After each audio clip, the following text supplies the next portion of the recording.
Jefferies!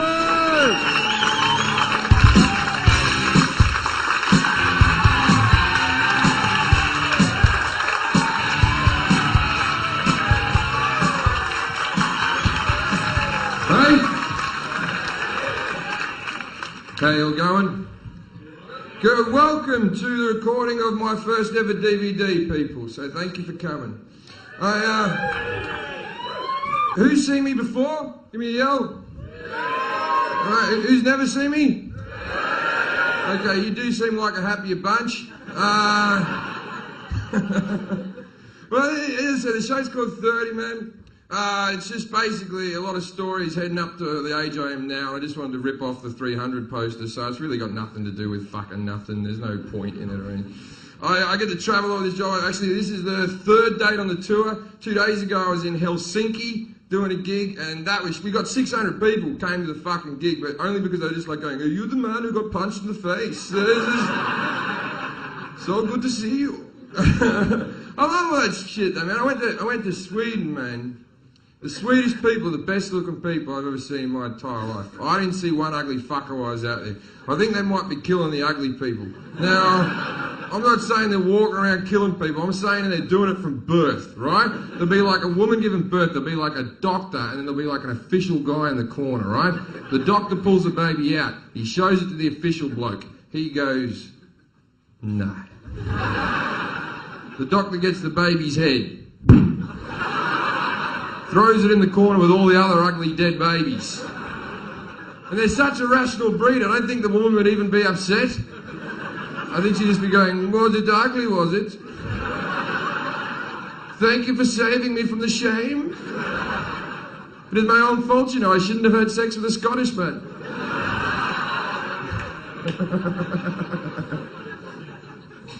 Hello to the balcony people. I can't see you. I just wanted to know if there was some people up there. Can't fucking... I'll tell you a bit about my family. My 15-year-old cousin has recently become pregnant, and I'm only offended by this as a taxpayer. I think if you can't afford it, fucking cut the fucking thing out, but it's not my problem. My auntie has to take care of it, you know. She's gonna fucking keep it. 15, man, she's gonna fucking keep the thing. When I went to a rough school, right? When I was 14, 15, 16, no one was fucking at my school. Nobody. Not even the cool kids were fucking, right? We were happy with fingering, right? Bring that back. I could finger a girl in February. That'd keep me going through till fucking August, right? These kids today, they all fuck each other. They all get fucking knocked up and they get sex education. I never had any sex education. I didn't even have a sister, me. Right? These kids get sex education on a Monday or a Wednesday or whenever they have it. They're all fucking each other. They're all getting pregnant. I think too much information. I think we should fuck sex education off completely and just start showing these kids pornography from a very young age. At least that way the boys will know to come on the girls' faces.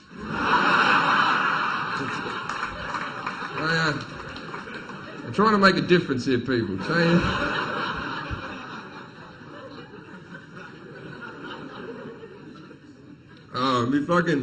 My grandmother died, I think, last July, or something like that. She was 92, she was meant to fucking die, you know. I would have been more surprised if she did a motocross rally or something like that. Towards the end, she had like 4 strokes and she had dementia. She was just like a head in a chair, really. And she had dementia, or as I like to call it, honesty. Just old people telling the truth, thinking, "I've walked this planet for 92 years, I'm sick of lying to cunts. She's taken my money, that's not my son." And she was meant to die like 2 years ago.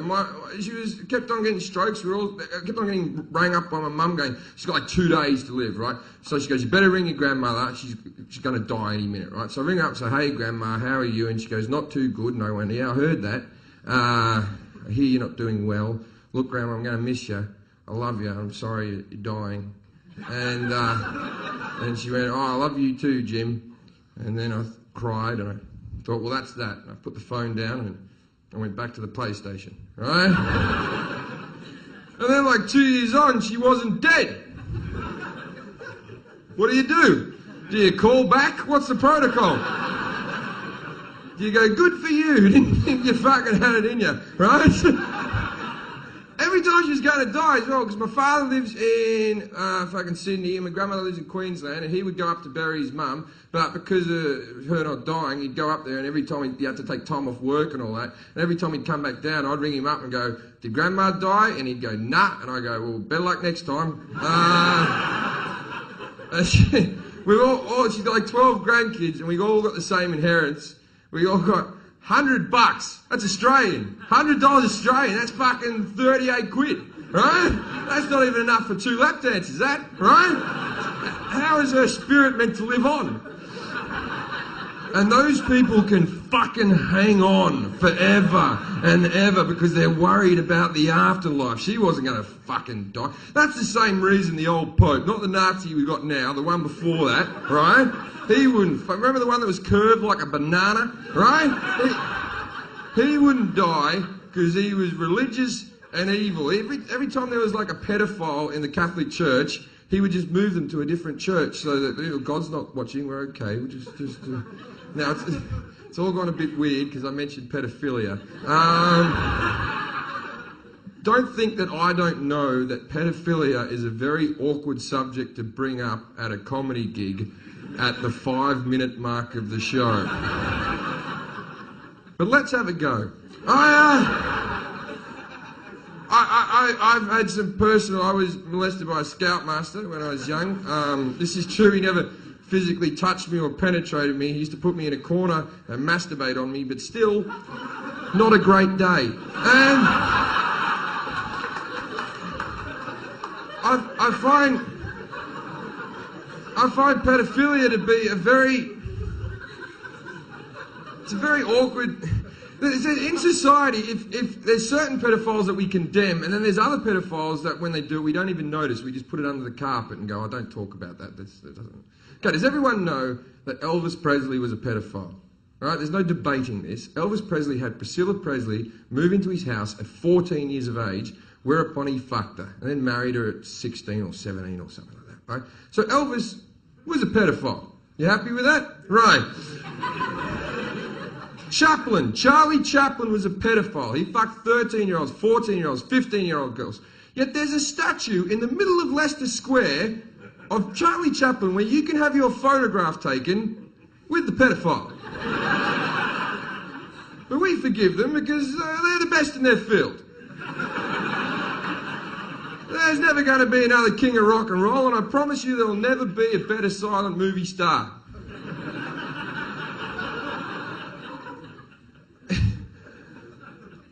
At what point do we as a society go, but they were good? Like, what I'm trying to say is, how talented do you have to be to fuck a kid? Alright? Gary Glitter. Dun, da, da, da. Hey! Dun, da, da. Good song, don't fuck a kid. Alright.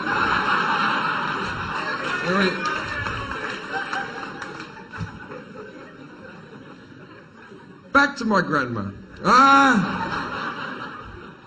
I'll tell you why she's evil, right? When I was 17 years old, I was in a school musical, as you do when you're in high school. You do plays and stuff like that.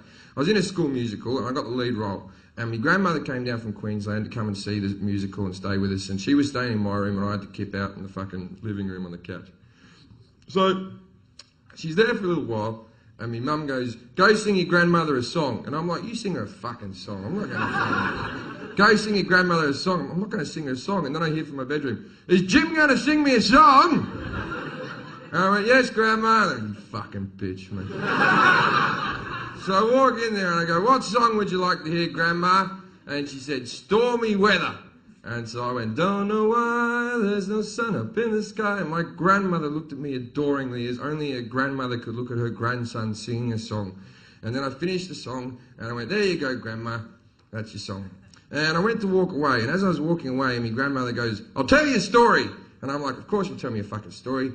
You've never not told me a story. One day I'll get 38 quid and this will all be worthwhile. Right?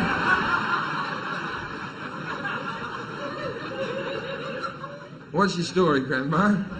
She goes, I used to live in this town called Gympie, which is a real town in Queensland. And I lived in Gympie, and there was a showroom, and on a Wednesday they would have local lads who would come and sing in the cabaret bar. And afterwards there was a singer who sang beautifully just like you, and afterwards I got talking to him, and he asked me to go for a drive in his car, and he drove me out to the coast, and he laid a blanket down, and we made love under the stars. Now this is she was about 84 at this stage, telling her grandson this. I'm there going, that's a great story, Grandma. And she goes, and then as I was laying there with the moon glistening off my naked body, I looked up at him and I said, sing me a song. And he sang me Stormy Weather. That's why she was looking at me adoringly. She wasn't thinking of her grandson singing a song. She was thinking of Johnny fucking Showtime fucking her on the beach. I'd made this woman wet for the first time in 40 odd years.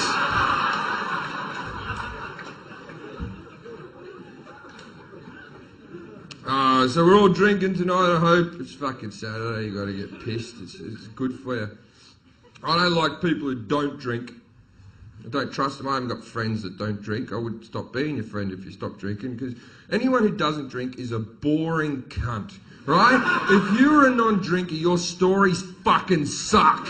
All your stories end the same way with, and then I got home, right? No one gives a shit that you've been promoted at work. No one gives a fuck that your kids don't have bruises. You're a boring dick. You ever ask a non-drinker why they don't drink? They give you the same stupid answer every fucking time. You go, why don't you drink? And they go, I don't like the taste of it. Nobody does! No one likes the taste of it. We drink because we have to, because life's a miserable piece of shit. No one has ever had a shot of tequila and gone, ooh, that's lovely. Next time I'll have that instead of dessert. Told you, life's shit, man. It's all over soon enough. My grandmother said, man, she was worried what was going to happen afterwards, right? As an atheist, I don't give a fuck about dying. I'm looking forward to it, right? I am, because I don't believe in heaven. I don't believe in hell. I'll just rot in the fucking ground, right? I don't even want the option of heaven. I don't want to exist in a conscious state for the rest of eternity, constantly thinking. I don't like thinking as it is. Where's me passport? Can't punch women in the street.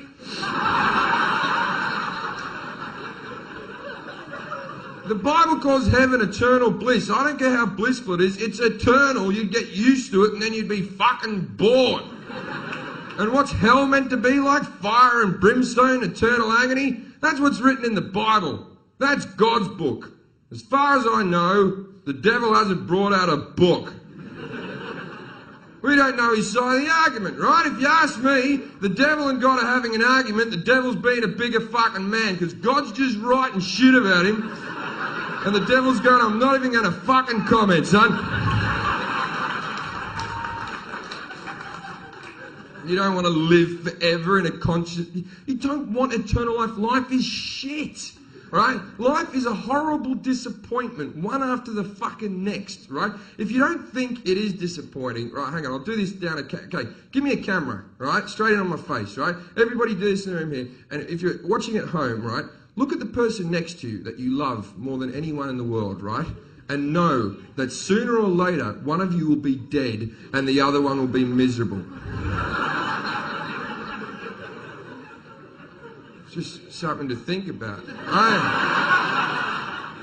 I told you, like, the only reason you people are here is because you want me to make you laugh for a fucking hour, because you know when you go back to work on Monday, your life's gonna be shit. And then you'll be dead. And what's meant to happen when you die? You go to heaven, you see a big bright light, you walk towards the light. What's at the end of the light? All your dead relatives. Well, whoop-de-fucking-do.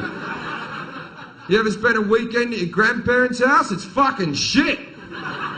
Be up there for an hour going, wish all me friends would die. You'd be up there meeting everyone. Hello, Nana. Hello, Grandad. Hello, Uncle who used to touch me. How did you get up here? Oh, that's right, you used to work for the church.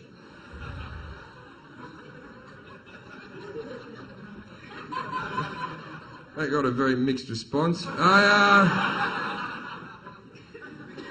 Let's have a think about this, right? Okay, I know I've been picking on the Christians, the Catholics, or whatever they fucking call themselves.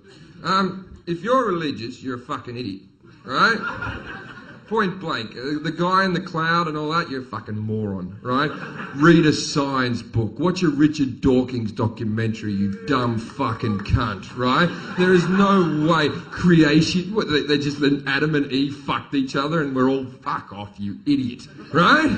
There was a big ark with two animals. How do the fucking slugs get there in 2 days? How do they get there? They came from the four corners of the earth. There's fucking slow-moving animals. Never would have fucking made it. Or how are the polar bears mixing up with the fucking gorillas and shit? Now, please do not think that I'm just picking on the Christians. I think all religious people are ridiculous, right? So let's have a go at all of them, shall we? Jews, what's all that about? What's with the curly sideburns? Where in the Bible does it say, if thou loves me, thou shalt look like a dick? Buddha, you fat cunt. Why would I follow you? You look like you can't take care of yourself.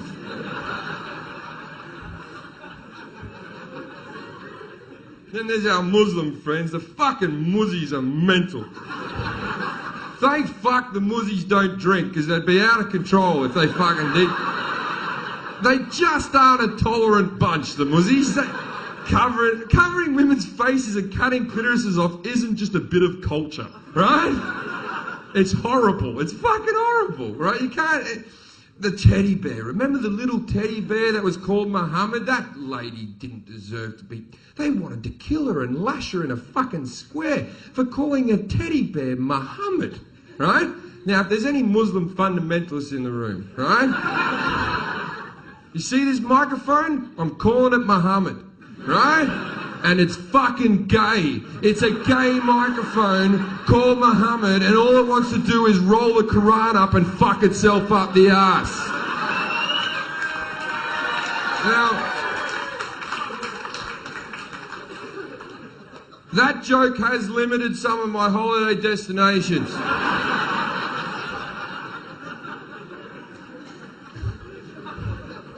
But you can't drink there, it's not really a fucking holiday. Fucking coming out, fucking drinking. Look at you people, you're out here and they've given us all plastic cups like we're fucking kids, and you have to spend £3.50 for a pint in Britain and they serve it to you in plastic. But let's be honest, you British people aren't responsible enough for glass, are you? You know what happens when you get glass? One of you gets angry, don't you? One of you will smash the glass against the bar, shove a shard of glass into someone else's face. You're the only nation of people to use the word glass as a verb.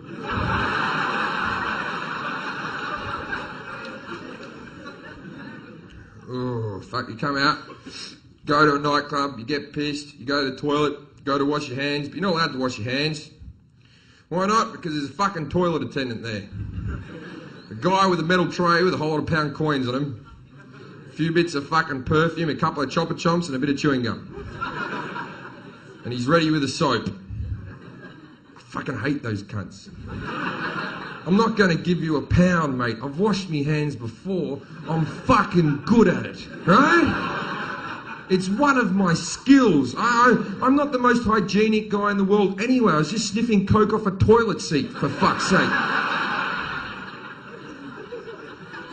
You ever walked out of there and not washed your hands? They look at you like you're scum. I'm scum. You work in a fucking toilet, mate.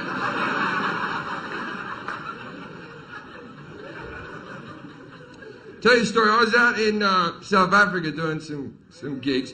I was out there with a gay comedian. He took me to this gay club in South Africa and we took 2 ecstasy tablets each, right? And he's off on the dance floor trying to get some dick.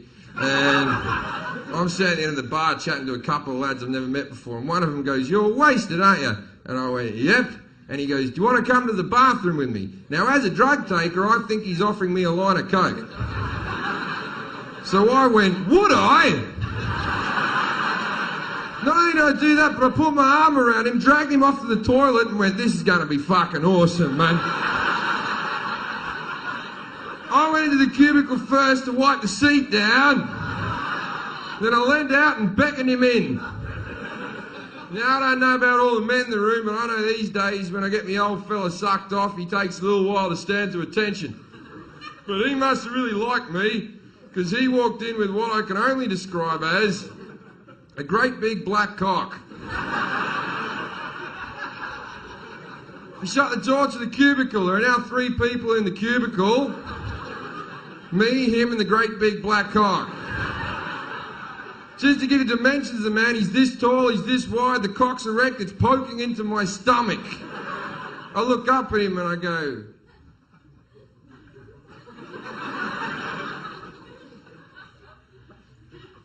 I thought we were going to do some coke. And he went, do you want some coke first?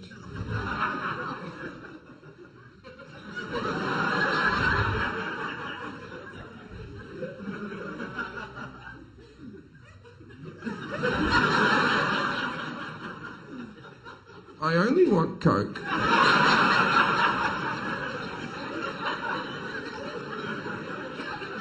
Now I can see how with your accent you may have mistaken that for cock. Now I'd like to say that something funny happened after that.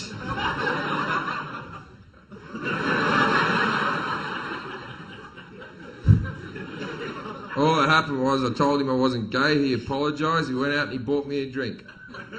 But for the sake of comedy, he raped me.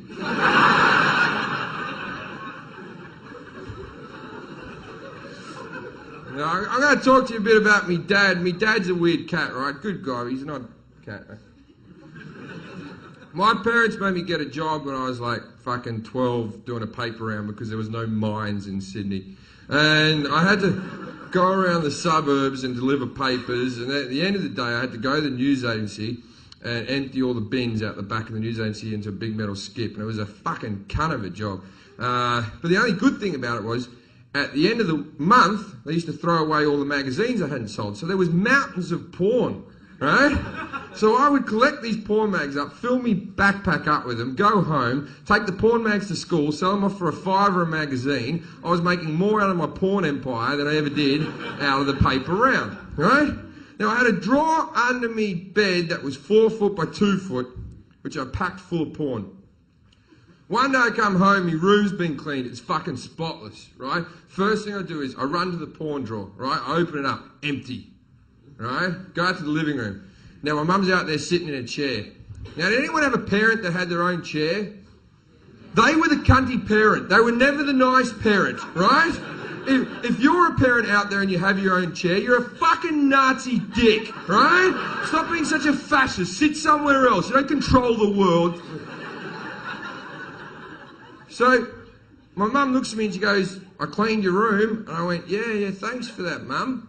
But then she never mentioned anything, right? A week later, I'm out in my dad's shed and I'm hammering a nail into the bench, right? For no apparent reason, but he's a carpenter, right? If you put a nail into the bench, if he puts a table up there or something, that'll fuck the finish, right? Just being a dick. Under the bench, I saw all my porn magazines, but they were all like wet and bent and had lettuce leaves on them and stuff like that, right? What's happened is my mum's cleaned my room out. She's thrown all the porn mags out in the wheelie bin. My dad has to take the wheelie bin to the end of the drive on a fucking Wednesday. He's opened it up and gone, oh, hello, collected them all up. He's gone off to his shed and wanked himself stupid. So I thought, fuck that old cunt. So I collect them all back, take them back to the drawer where they belong. Circle of life continues. Now, a few days later, I'm out in the living room, and my old man walks out and goes, you been out in my shed? And I went, yeah. You're not allowed those magazines. Neither are you.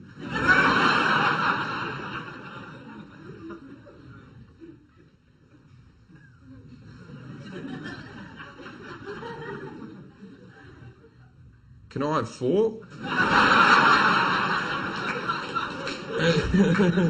To this day, if you go out to my fucking parents' house, man, there are 4 porn magazines out in that quality early 90s material. My fucking, I'll tell you this good story. When I was at the Edinburgh Festival, not this festival, the festival before, I was having a wank and I felt like a lumpy, fleshy thing on my cock that wasn't a wart or a cyst or anything I'd had previously. And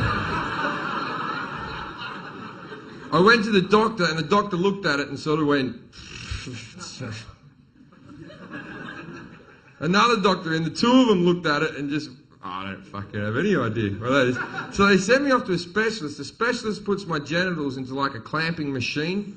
And it turns out that I have a tumour growing on the side of my penis. Now, I go to the doctor. Do many people die from this? And he's like, nah, most people detect it pretty quick. They don't leave it to chance. And now, as I said, no one dies from this. It's very rare. And I'm not famous, but I'm on telly a bit. I might be the most famous person ever to have this condition, which means I'll have to become a spokesperson. And I'll be doing adverts going, hi, I'm Jim Jefferies. I'm a comedian. But you know what's not a laughing matter? Dick cancer. Do you know that 2 people die from dick cancer a year? This must be stopped. There are many ways to detect dick cancer. Wanking. That's it, really. Please buy a ribbon. Now, while I was out at the Edinburgh Festival, I was with a girl for 3 years. I never cheated on her, but I did cheat on her twice during the Edinburgh Festival because it's a festival. And when I went to the doctor, I was worried that it was a sexually transmitted disease. I think I'm the first person ever to high-five a doctor when he says he got cancer. I was fucking well up for that. I was like, cancer, fucking yeah!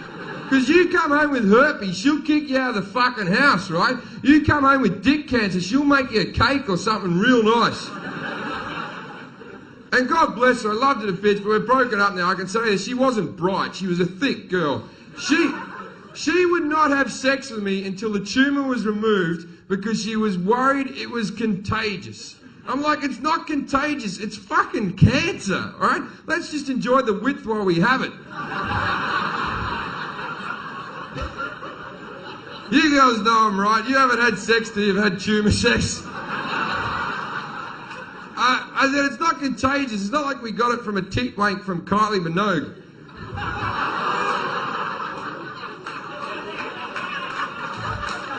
Yes, look, I understand that joke is wrong on many levels. The main level being that Kylie's tits aren't big enough for a tit wank. Even with the lump, they couldn't have gotten that much bigger. Don't be upset with me. I'm a cancer patient.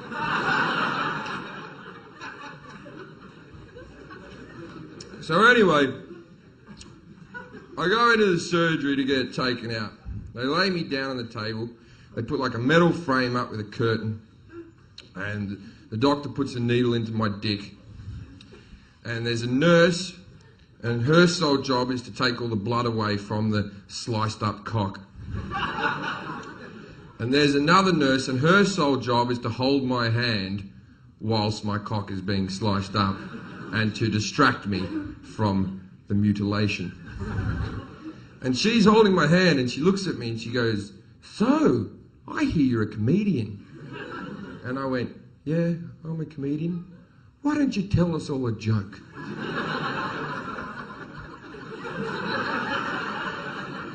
Why don't you fuck off?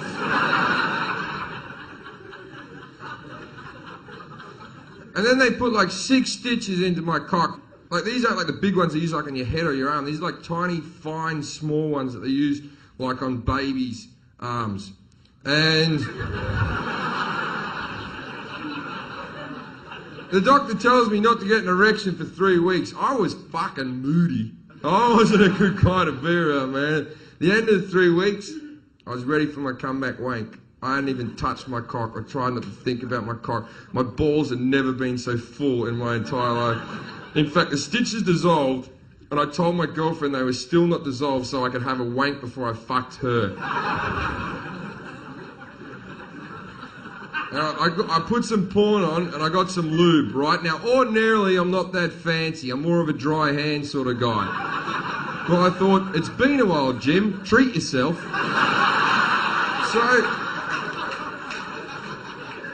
I lubed up my cock, and I'm talking 5 pumps maximum. Just...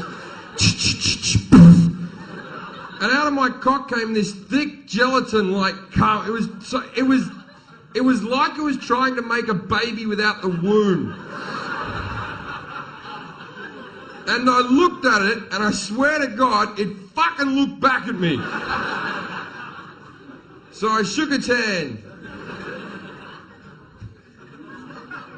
Anyway, that's all I have to say about Dick Cantor. Except, don't you think that Dick Cantor sounds like a war correspondent? Like a guy from the news that you'd really trust? That's just me. I've done gigs out in fucking Baghdad and Iraq and all that. I've been out there, man. It's fucking mental. When you go out there, you realise that the other team don't really know they're involved. Like all the other old wars. You can say what you want about the Nazis, but they always look good. Right? You can always pick them out of a crowd, right? This enemy, the Taliban, I can't, they don't have an outfit. And I was there on the first day, the first day I was there, and I was in a helicopter flying over the top of Baghdad with my helmet on, my bulletproof vest, thinking I look as cool as fuck, right? The helicopter window's open, there's a guy with a gun just sort of scouring the ground, right? I look out, I see a little bloke with a handgun just shooting up at the helicopter, just bang, bang.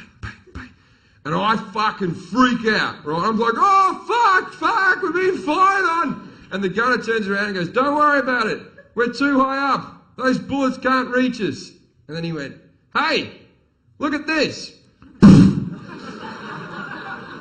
the little cunt died. And I was like,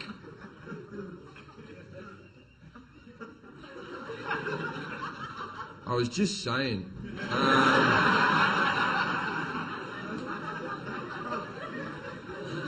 Didn't want to upset anyone.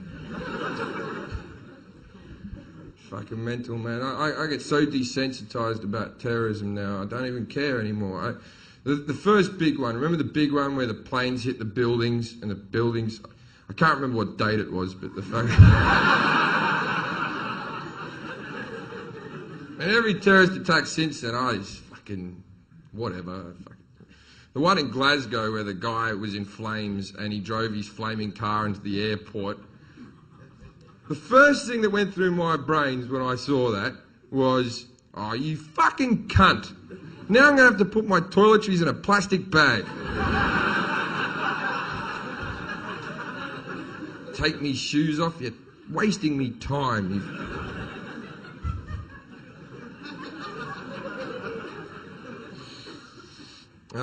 Fuck. My brother's a mental case. He's been mental my whole childhood. He can't help himself. He's older than me, but he's just fucking wired wrong.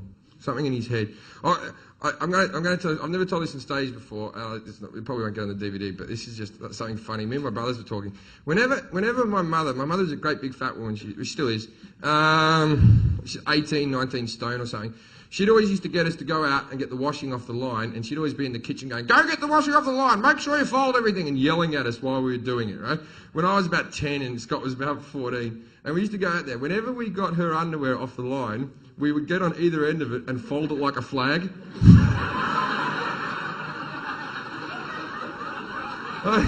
Like, if that's not funny, nothing is.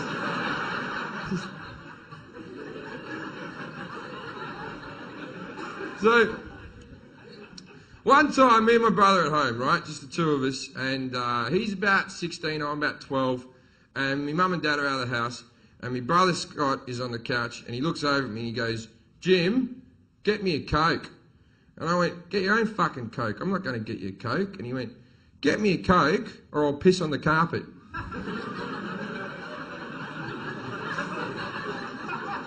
Piss on the carpet, you mad cunt. I'm not going to get you a fucking Coke. Get me a Coke or I'll piss on the carpet. I'm not going to get you a Coke. So my brother stood up, walked to the middle of the living room, which is a longer distance than getting himself a fucking Coke, pulled out his cock, started pissing on the carpet. He's looking at me going, you really should have got me a Coke. Why wouldn't you get me a Coke? Does his fly up, goes back to the couch, doesn't get himself a Coke. So I just fucking left the puddle of urine there. My mum comes home, she's fucking furious, right? Big puddle of urine. She goes, who did this? Who did it? And I went, Scott did it. She looked at Scott and she goes, what did you do that for? And he goes, I told Jim to get me a Coke or I'd piss on the carpet. And my mum turns to me and goes, why didn't you get him a Coke? You know he's fucking mental.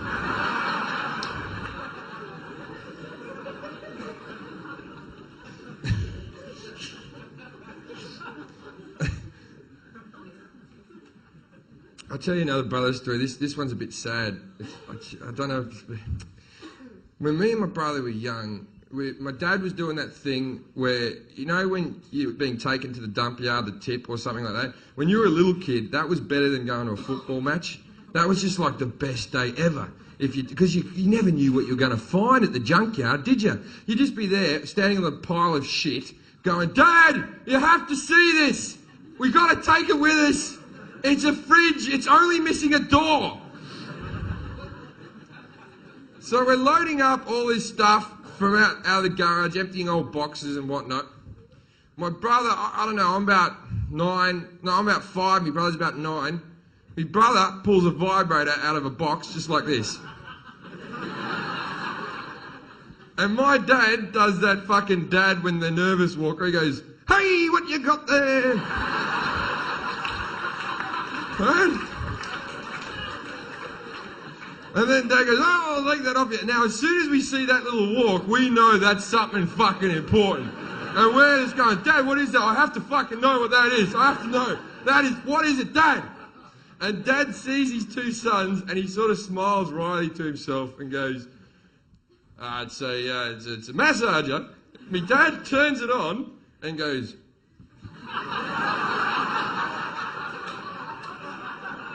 oh, that's lovely. Oh.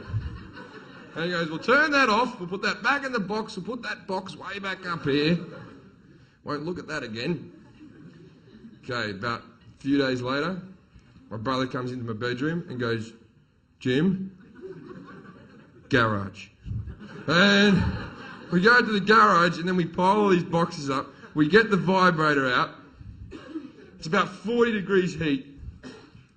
And my brother looks at me and he goes, now you massage my back and I'll massage your back. Now this is a standard old brother trick. Older brothers do this. You push me on the swings, I'll push you on the swings. And what happens is you push them on the swings for like 10 minutes and then they push you for like a minute, tell you it was 10 minutes and that you're retarded and you can't read the time. So we both take our shirts off. Now we're just in our underwear, in the garage, in the dark, with a vibrator. And then I start massaging my brother's back, just. And he's giving it these ones. Whoa.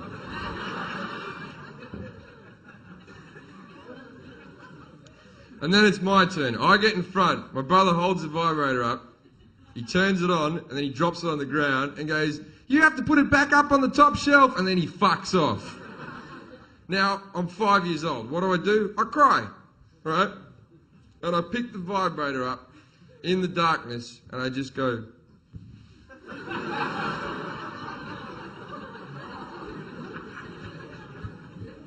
That's when my dad comes in. To see his 5-year-old son massaging his back with a vibrator, and I'm crying. And he comes up and he goes, has Scotty fucked you over again, mate? And I went, yeah. He goes, give it here. And he holds it up and he goes, now you see this? You're not to play with this. This is Dad's. Now that sentence has haunted me. Not that this is mum and dad's. This is dad's. That raises questions I never want answered. Such questions as, why the fuck was it in the garage? Why did my dad's mates never come into the house?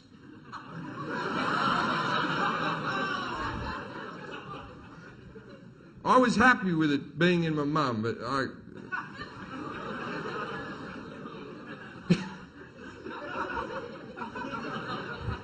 it's more disturbing, that story, than you know. A lot of people find me offensive. And the reason for that is there's a lot of spastics out there.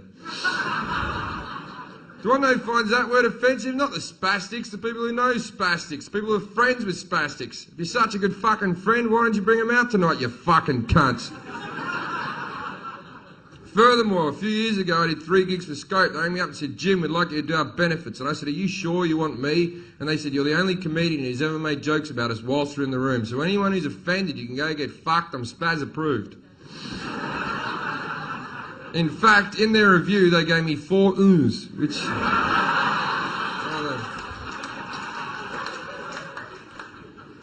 Now, as I said before, if you're friends with these people, why don't you bring them out? You always get some bleeding heart come up to you after a gig going, do you know my best friend is a... Not a spastic, but they... And then you're like, well, where the fuck are they, you bitch? Fucking...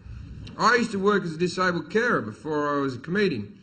And it was a good job. You felt good about yourself at the end of the day. And I saw some heartwarming things there, man. I saw some fucking miserable things, but I saw some things that made me feel good, man.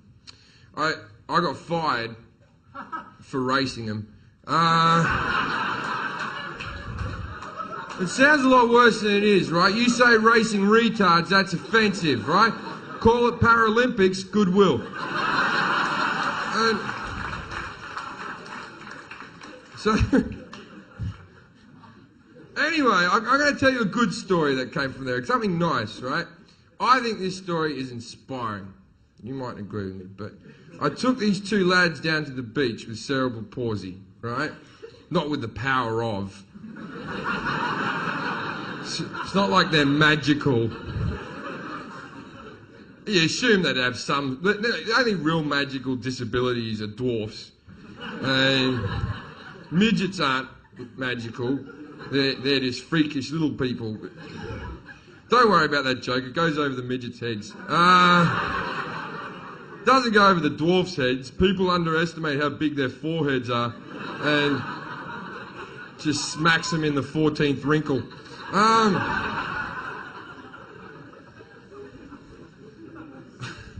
Anyway, I took these 2 lads down to the beach with cerebral palsy. And we wheeled them down to the beach, and there's that beautiful moment when you're at the beach and you're just looking at the water and the sand where you're eating an ice cream. You go, how long do we stay here for? What's the appropriate amount of time? It's not like they're going to go swimming. And in Australia, you can sunbake topless. So there's a lot of topless women walking around, and you're not meant to look at topless women when they're on the beach. If one woman in this room was topless right now, there'd be no gig. The show would be over. The room would be freaking out, right? But at the beach, if a girl's topless, you're meant to just act like this is normal and not look or poke. So, anyway, this girl walks by with tremendous tits, right? Now, one of the lads who has no muscle memory whatsoever, right, he's all hawkinged up, right? And a pair of tits walked by, and I swear to God, he fucking locked on. Like a solid fucking... He did not fucking deviate as she went by. And I was thinking, is this some type of therapy that they've never offered these people? Anyway, so I start thinking, right now, as an able-bodied person, I can't stare at tits because someone will punch me in the head. But I think, fuck it, I'm going to start staring at tits. Who's going to punch me in the head? I'm the nicest guy in the world. I'm with 2 spastics, right? So I start staring at tits. Then this big fat-ass woman with just bikini bottoms on, with her tits hanging out, walks by. And one of the lads turns to the other one, and over the course of 5 minutes... but I'll speed it up for you, goes, There's one for you, mate. Now, it's a lovely joke. It's a joke that we have all enjoyed. Everyone has done that joke with their friends, gone, that's your wife, that is, and we've all had a good laugh. It's not a great joke, but you know what I found heartwarming, what I found inspiring about that? You know what was inspiring? This guy can't wipe his own ass, yet he's too good for the fat chick. The human spirit, my friends.